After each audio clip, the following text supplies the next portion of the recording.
When you're looking at a robot mower that promises to handle a half-acre of uneven terrain, the first thought is usually, will it actually cut my grass without me spending a fortune on fixes?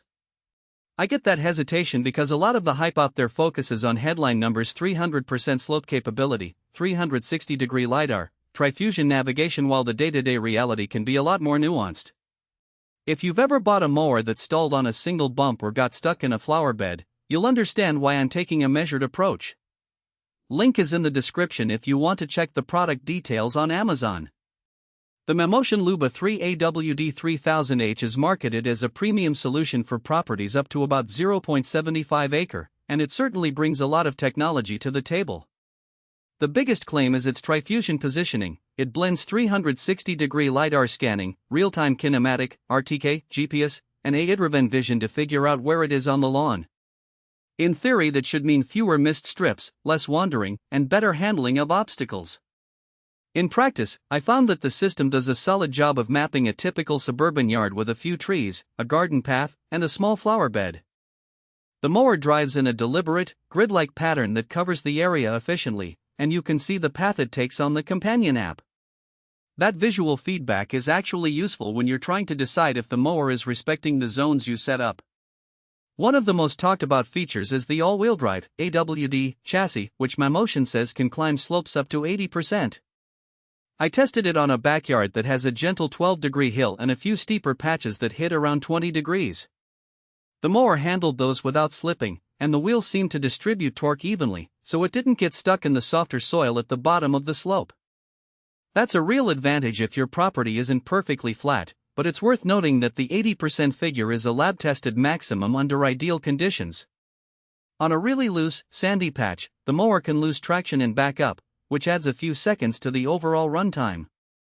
It's not a deal-breaker, but it's something to keep in mind if you have a lot of loose ground. The cutting system is a 165-watt brushless motor paired with a steel deck that cuts between 2.2 and 4.0 inches. For most residential lawns, that power is enough to slice through typical Bermuda or fescue without bogging down. The mower does a clean job on longer grass when you let it run a full cycle, but if the grass gets over 3 inches before the unit makes its next pass, you'll see a slight ragged edge on the edges of the cut. That's because the mower's path planning aims for efficiency over aggressive mowing height, so it won't double back just to tidy up a spot. If you prefer a perfectly manic look every week, you might still need to trim the edges manually. Obstacle avoidance is where the LUBA 3 tries to differentiate itself. The spec sheet mentions 300+ obstacle avoidance, which basically means the LiDAR and vision system can detect and navigate around objects it has identified before. In everyday use, I saw it gracefully go around a garden gnome, a stray branch, and a low-lying sprinkler head without stopping.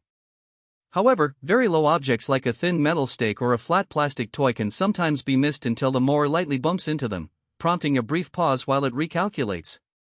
It's not a huge problem, but it adds a few seconds of idle time each time it encounters something it can't see clearly. Battery life is another practical concern. The LUBA 3 comes with a 3000 mAh lithium-ion pack that the company says will run for up to 2 hours on a full charge. In my test yard, the mower completed a full 0.75 acre cycle in about 1 hour and 45 minutes, then returned to its charging station automatically. The charger itself is fairly compact, but you do need a dedicated outlet near the docking point, which can be a snag if your lawn's layout forces the dock to be in a less convenient spot. The good news is the mower's power management is smart enough to pause the job when the battery drops below a safe threshold and resume after topping up, so you're not left with a half-finished lawn. Now, who should actually consider buying the LUBA 3? If you own a medium-sized yard with a mix of flat and mildly sloped sections, and you want a set-it-and-forget solution that can handle typical obstacles without constant supervision, this mower is a solid match. The tri-fusion navigation and AWD drivetrain give you confidence that the unit won't get lost or abandoned on a hill. It's also a good fit for homeowners who are comfortable using a smartphone app to set up multi-zone schedules. Mammotion lets you define up to 30 separate zones, which is handy if you have a flower garden you want to exclude or a pet area that needs different mowing times. On the other hand, if you have a very small lawn,